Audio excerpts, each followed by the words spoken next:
네, 여러분 안녕하세요. 이지우 사이언스의 정인성 강사입니다. 오늘은 이제유 공식 홈페이지에 공지된 일본 유학시험 기초학력 과목 출제 범위 개정에 대해서 한번 이야기해 보도록 하겠습니다. 자, 이 이야기는요, 4월 14일 날 올라온 이야기로 예전에 2018년부터 일본 교육과정 개정으로 인해서 교육과정이 한번 바뀔 거다라는 것이 이제 좀 염두가 되었었습니다. 그래서 수학 같은 경우 확인해 보니까 그렇게 크게 바뀌지 않았고, 일본 교육과정에서 좀 단원의 순서 배치만 좀 달라졌지 내용 자체는 크게 달라지지 않았고, 그 위에 뭐 추가된 단원들은 인간생활과 수학의 관계 뭐 이런 식으로 학력에 관계없는 그냥 사회에 활용할 수 있는 그런 것점을 이제 이야기하고 있는 것들이기 때문에 학력 평가를 위한 이제유 시험에는 그렇게 큰 영향이 없을 거다라고 이렇게 선생님 전에 공지를 드렸었습니다. 근데 이번에 본격적으로 이제유 교육과정도 조금은 변경을 하겠다라고 하는 공지가 올라와서 여러분께 이야기를 전달해 드리려고 합니다. 일단 이 내용은 뭐 한 번씩은 보셨겠죠. 관심이 있고 뭐 아직 못 보신 분들이라 하더라도 이 영상에서 함께 이야기를 하면서 어떻게 바뀌는지 이야기를 해보도록 하겠습니다. 자, 일단 이 내용을 한번 읽어보시면요. 사수는 아래의 기초학력 과목의 출제 범위의 개정에 공표를 했다라고 합니다. 2018년 일본 고등학교 교육과정 개정되고 2022년부터 이제 본격적으로 실시가 됨으로 인해서 실제적으로 2022년에 학교를 다니는 고등학생들은 다른 교육과정을 배우고 있습니다. 그래서 2015년에 제1회 시험부터 이과 수학 출제 범위를 한번 개정을 했었고 2016년에는 종가 과목도 출제 범위를 일부 개정한 적이 있다라고 해요. 2015년 개정한 거는 뭐 다들 알고 계시죠?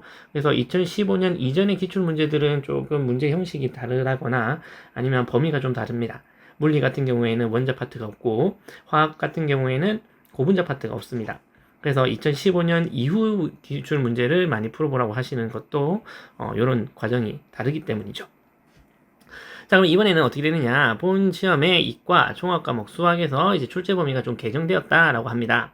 그래서 어떻게 개정되었는지 좀 살펴보시면요. 정확한 커리큘럼은 여기 PDF 파일을 보시면 되겠지만 우리는 요약 정리된 거를 한번 보도록 하겠습니다.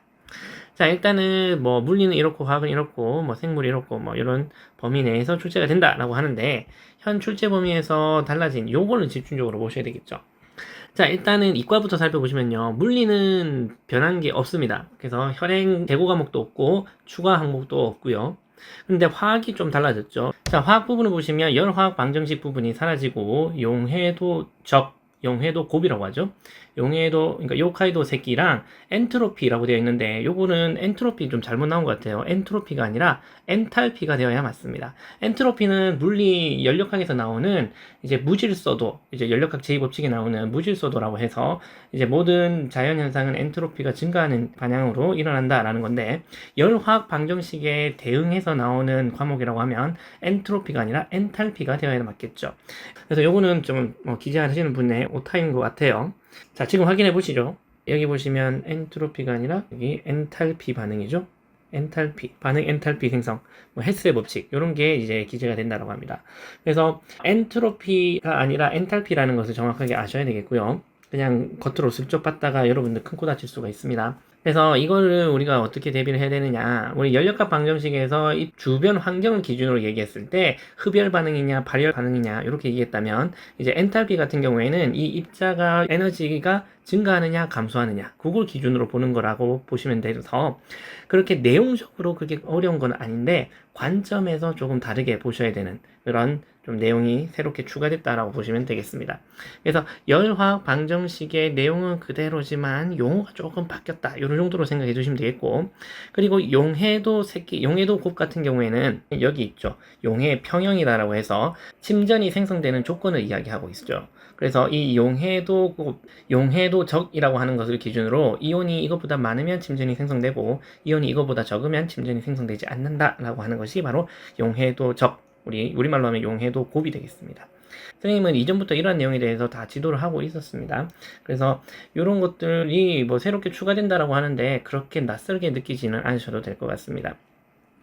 그래서 물리는 변함이 없고 화학은 그렇게 내용상 큰 이상이 없기 때문에 약간의 수정만 하시면 되겠죠. 뭐 용어 정리 같은 이런 거 수정만 좀 하시면 되니까 어렵지 않게 받아들이실 수가 있겠습니다.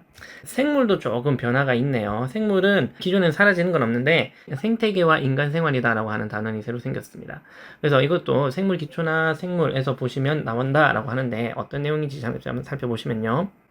자, 마지막에 보시면 생태계와 인간 생활이라고 하는 단원이 하나 더 늘었고요. 뭐 내용 보시면 생태계와 생물의 다양성, 뭐 인간 생활이 생태계에 미치는 영향, 생태계의 균형과 보전, 뭐 이 정도라서 상식선에서도 풀 수 있는 문제가 나오지 않을까라는 생각이 듭니다.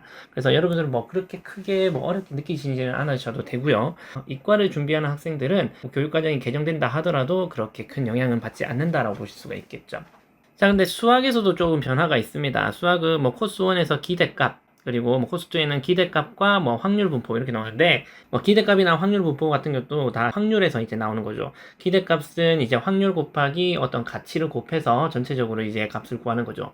예를 들어서 복권이 뭐 1등부터 5등까지 있는데 1등이 100만 원, 2등이 뭐 50만 원, 3등이 뭐 30만 원, 뭐 이런 식으로 있고 1등이 나올 확률이 얼마다, 2등이 나올 확률이 얼마다, 이것을 다 서로 상금과 확률을 곱해서 나오는 값이 우리 기대값이 되겠습니다. 그래서 이것도 뭐 어렵지 않게 계산하실 수가 있을 거고요.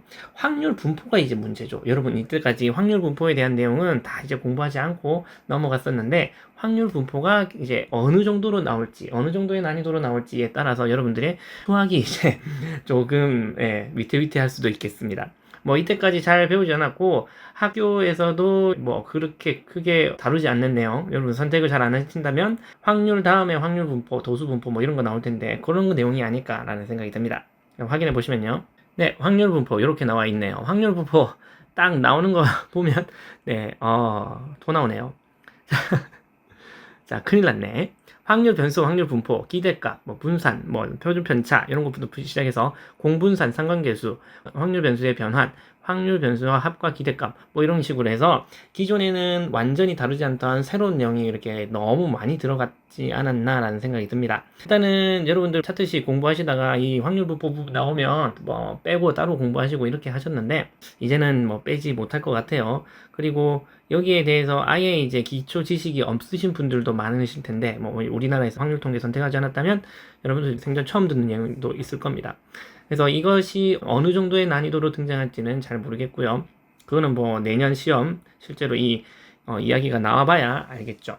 그리고 이 내용은 일본의 센터 시험, 뭐 지금은 공통 테스트라고 이름이 바뀌었지만 센터 시험에서 자주 출제가 되던 문항 중에 하나이기 때문에 센터 시험 문제를 많이 살펴보는 것도 난이도나 아니면 문제 유형을 익히는데 많이 도움이 될 것 같습니다.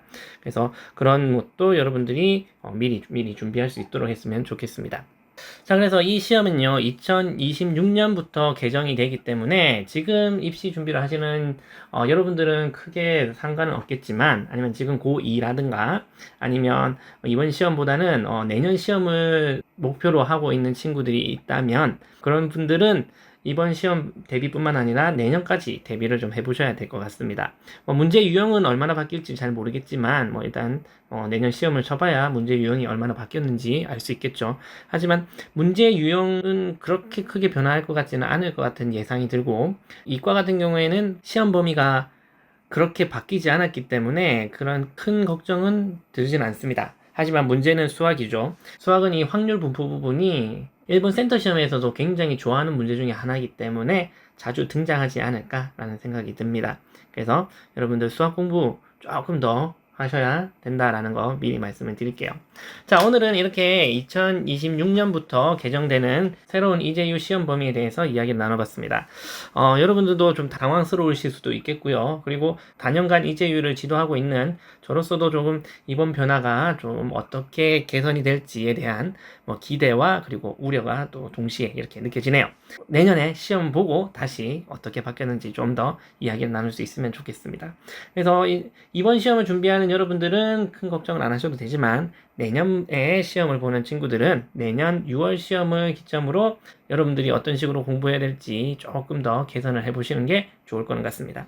자, 오늘의 내용은 여기까지고요. 우리 다음 시간에 또 더 좋은 내용으로 다시 만나요. 안녕.